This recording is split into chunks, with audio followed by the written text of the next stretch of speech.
What's good, y'all? It's your boy Chief the OG back again with another Rich Before 30 podcast. Today we're wrapping up Chapter 3 Stories and beginning Chapter 4 Separation. Last week we discussed doing versus keeping busy and trusting the universe. We also discussed that first recognizing your habits is the only way to be able to change them. Today we focus on separation, separating from negative people and our negative thoughts. We will now continue in the book Rich Before 30 by Gavin Chief Meredith. If you're reading along, we're beginning on page 112. I didn't have the funds when I planned the projects. I hardly ever do. But one thing I always do is believe wholeheartedly and have faith that the money will come. And guess what? It did. Manifesto. Write down all the things that you want to accomplish today, tomorrow, your entire life. Write it down. Think about it. Look at it. Do vision boards. You'll be able to track your progress. Chapter 4, Separation. Energy. Separate from negative people. Separate from your negative ideas. The critics don't matter. Separation chapter. Instead of saying stuff like, oh, I can't do it because, start setting yourself up for success with reasons and actions that you actually can do it, whatever it may be. Your mindset is usually influenced heavily by people you surround yourself with. Pay attention to how the people around you react when you tell them your ideas or projects. Do your friends support? Or do they give you a bunch of reasons that what you're doing will not work? It's okay for your friends to be scared for you and your ideas because in their mind, they may only be trying to protect you from failure and embarrassment. But if they don't have the same mindset that you do about pushing forward with your life and dreams, that friend may be no good for your progress. Life advice: those who do not support you and do not get happy for your achievements are not your real friends. Find people you can trust and talk about your dreams and ideas with. If you do not have a support system, trust me, you don't need it. Imagine how many times the world's greatest inventors failed before they finally got it right. Once they got it right, everyone saw them as a genius. If these inventors, now seen as geniuses, ever stopped striving to accomplish their goals, they may have never reached the end result of success. Some people will probably still think they're crazy for even trying. Their strife and persistence led them, just as it will lead you to accomplish any goals that you set in front of you. At the end of the day, if your friends are not supportive, leave them and make new friends. I'm not saying stay in touch and check in every now and then. I'm saying cut all ties. Remember, there's no reason for you to be angry, although your success may cause anger, jealousy, and even hatred from those closest to you. Those closest to you may feel jealous because you even had the audacity to at least try to live out your dreams. You're not the only person who's had it rough or felt stuck in life at times. The key is to remove all negativity and just keep pushing forward. Separate people from your frustrations. For instance, if you have a friend who missed your birthday party, you're pissed. They say they fell asleep and they're sorry they missed it. Unacceptable, right? Well, what if they missed your party because their mom passed? Damn, you feel like an asshole now, right? And of course they could miss your party because their mom died. But why were you upset in the first place? Your expectations.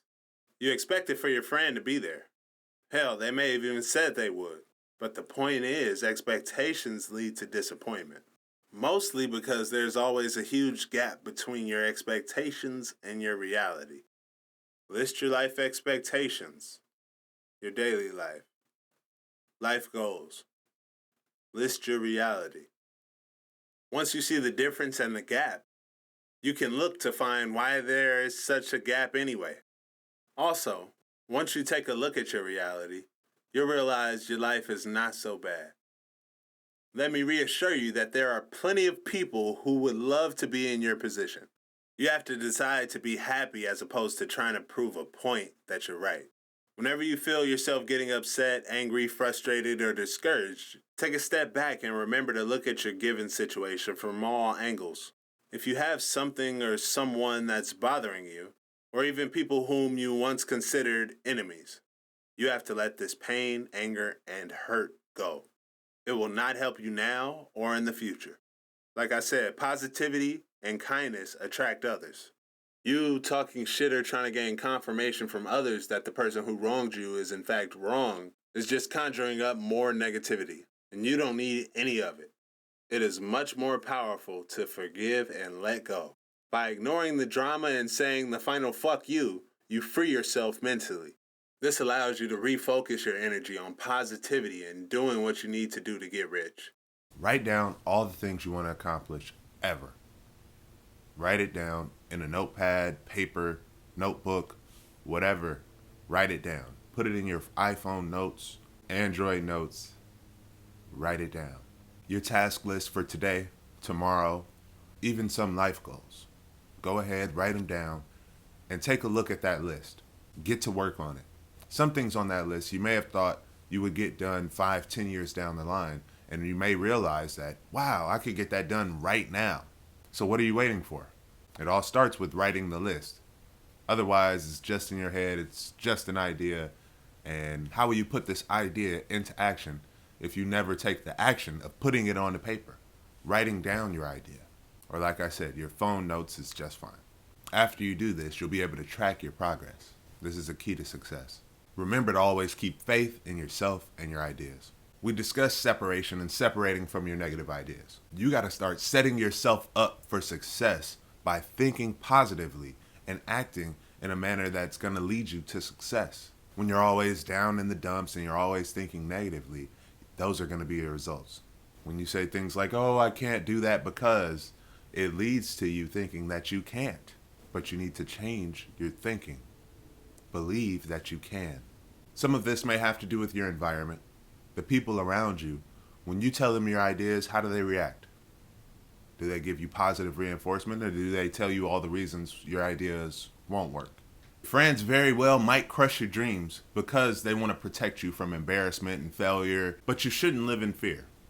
They're your dreams. It's your life. Live it to the fullest. I imagine if some of the world's greatest inventors had ever quit, Thomas Edison, Albert Einstein, if they ever quit, we never know them to be the geniuses that we know them to be today. So that could be you. Just don't quit. If any of our great inventors ever quit, we wouldn't know them to be the great inventor that they are. Their strife and persistence led them to greatness and success. If you have negative people in your life, cut them off. I'm not saying grow some distance. This chapter is called separation. The idea is to separate. Get rid of all the negativity in your life so you can grow and develop. Some of your friends might hate on you just because you have the audacity to try to live out your dream, and they don't have the cojones to try. Remember, you're not the only person who's had it rough, and there's probably somebody in the world who would rather have your life than their own, if not multiple people. The key is to remove all negativity and just keep pushing forward. I speak about separating people from your frustrations. A lot of times we blame things on others, but something that you could blame someone for is not showing up to an event that you threw when they said they would. Or another example is getting mad at a cashier for not having the proper change, or getting upset with a hotel concierge for not having the style of room that you want available. Some things are just out of your control, but I suggest that you separate the person from the incident. I use the example of someone missing a birthday party. Say a good friend of mine misses my birthday party, even though they said they would be there. I'd be pretty upset. But if their mother had passed away, and that was the reason they didn't come, I wouldn't have any emotion whatsoever other than feeling bad for them. Anger wouldn't come across my mind. The reason you get so upset with your friend for not showing up to your birthday party is your expectations. You expected them to be there. Hell, they even said they would be there. But the point is, expectations lead to disappointment. Don't take disappointment as failure, but learn from your disappointments. I suggest you go back to the pen and paper, or your notebook, or your iPhone, or Android. List your expectations for your everyday life. List your reality of where you are and where those expectations are, side by side. And then find the difference. Figure out why there is a difference. Figure out why there is a gap between your reality and the expectations in the first place. Once you take a look at your reality, you should realize that your life isn't so bad. You have to decide to be happy, as opposed to trying to prove a point that you're right. If anyone's hurt you in the past, let that pain and anger go, because it won't help you now or in the future. Saying that final fuck you gives you the win, and it should take that weight off your shoulders. Doing this will allow you to refocus your energy on positivity and doing whatever you need to do to get rich. If you haven't already, be sure to pick up a copy of my book, Rich Before 30 by Gavin Chief Meredith, available on Amazon. I'm Chief the OG, and this is the Rich Before 30 podcast. See you next time.